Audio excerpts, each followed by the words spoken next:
یہ اس زمانے کی بات ہے جب لوگ انسانوں کی تجارت کیا کرتے تھے۔ انسانوں کو منڈی سے خرید کر غلام بنا کر رکھا جاتا تھا۔ طاقتور غلاموں سے سخت محنت مزدوری کے کام کروائے جاتے تھے۔ جب یہ غلام ذرا کمزور اور بوڑھے ہوتے ہوئے نظر آتے تو ان کے بدلے میں غلاموں کا تبادلہ منڈیوں میں کیا جاتا تھا۔ ملک کا نام ایک ایسا ہی نیک دل انسان عبداللہ تاجر رہتا تھا جو کہ انسانوں کا ہی بیپار کیا کرتا تھا۔ ایک دن یہ تاجر اپنے چند کمزور غلاموں کو انسانوں کی منڈی میں فروخت کرنے کے لیے گیا تو اس نے ایک بڑے ہجوم میں دیکھا کہ ایک شخص غلام کو اونچی جگہ بٹھا کر اس کی بولی لے جا رہا تھا۔ اس تاجر نے سوچا کیوں نہ میں بھی اس غلام کو خریدنے کی بولی دوں، جبکہ اس تاجر کے پاس 10 غلام اور 4 گھوڑے تھے۔ ایک غلام خریدنے کے لیے یہ رقم بہت زیادہ تھی۔ اس تاجر نے جب اپنے 10 غلاموں اور 4 گھوڑوں کو فروخت کر دیا تو اس نے بھی بولی میں حصہ لیا۔ اس غلام کو خریدنے کے لیے تاجر لوگ بہت دور دور سے آئے ہوئے تھے۔ وہ غلام جس بڑے تاجر کے پاس تھا وہ اس غلام کی کئی خوبیاں بیان کر رہا تھا۔ ہر خوبی کے بدلے وہ رقم بڑھا کر بتا رہا تھا۔ بولی کئی دنوں تک لگتی رہی اور تاجر ہر روز غلام کی رقم بڑھا دیتا۔ اس تاجر نے جب غلام کی خوبیاں پوچھی تو بڑے تاجر نے کہا، یہ غلام کوئی عام غلام نہیں، اس غلام پر میں نے بہت رقم خرچ کی ہے۔ میں نے جب یہ غلام خریدا تو اس وقت یہ 10 برس کی عمر کا بچہ تھا۔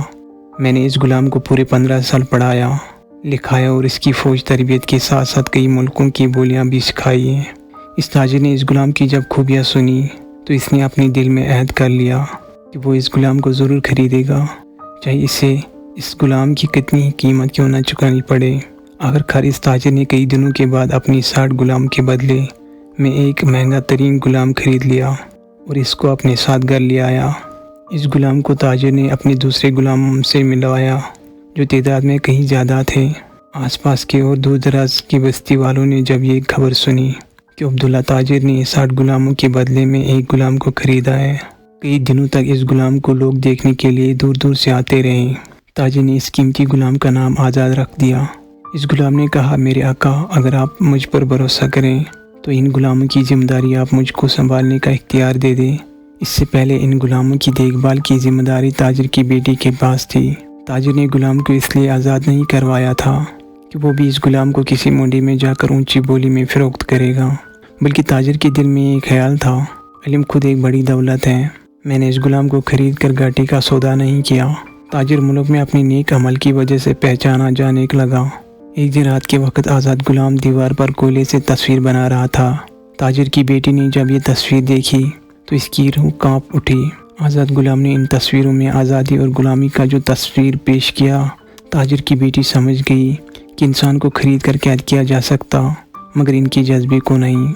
تاجر کی بیٹی نے یہ سب کچھ دیکھنے کے بعد آزاد غلام کو کہا، تم اپنی مرضی سے آ جا سکتے ہو۔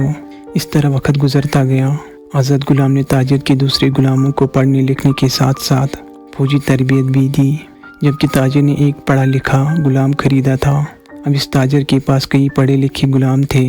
اس ملک کا بادشاہ کئی بار پانی کے مسئلے کی وجہ سے اپنے ہمسایہ ملک سے جنگ کر چکا تھا، مگر ہر بار ہارنے کی وجہ سے بادشاہ کے ذہن میں کامیابی کی کوئی ترتیب نہیں آ رہی تھی۔ کھیت سوکھ رہے تھے، جانور بھوک اور پیاس کی وجہ سے مر رہے تھے، ملک میں اناج کی کمی پڑ گئی، دن بہ دن ملک میں اناج کی کمی بڑھتی جا رہی تھی۔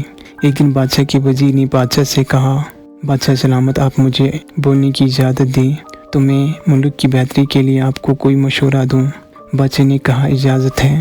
وزیر نے کہا، یہاں سے 2 بستیاں چھوڑ کر ایک عبداللہ تاجر بڑا مشہور ہے، اس کے پاس ایک آزاد نام کا غلام ہے۔ تاجر نے اسے 60 غلاموں کے بدلے میں خریدا تھا اور یہ بھی سنا ہے عبداللہ کے پاس کئی فوج تربیت یافتہ غلام بڑی تعداد میں ہیں۔ بادشاہ سلامت، اگر آپ آزاد غلام کو اس بار فوج کا سپہ سالار بنا کر بھیجیں تو مجھے یقین ہے اس مرتبہ ہمسایہ ملک سے جنگ ضرور جیتیں گے۔ بادشاہ نے وزیر کی بات مان لی اور آزاد غلام کو اپنے محل میں بلوایا اور بہادر نوجوان، ہمارے ملک کے حالات تمہارے سامنے ہیں۔ ہمارے ملک میں پانی کی کمی کی وجہ سے اناج کی بہت قلت پڑ گئی ہے، جس کی وجہ سے ہمارے کھیت سوکھ رہے ہیں اور جانور پیاس کی وجہ سے ہر روز مر رہے ہیں۔ لوگ اپنا دیش چھوڑنے پر مجبور ہو گئے ہیں۔ اگر تم ہمسائے ملک سے جنگ جیت کر لوٹیں تو تمہیں ایک بڑے عہدے پر فائز کر دیں گے۔ آزاد نے بادشاہ کے آگے سر جھکا کر ادب سے کہا، انشاءاللہ ہم یہ جنگ ضرور جیتیں گے۔ بادشاہ نے اپنی فوج کی ذمہ داری کے فرائض آزاد کو دے دیے۔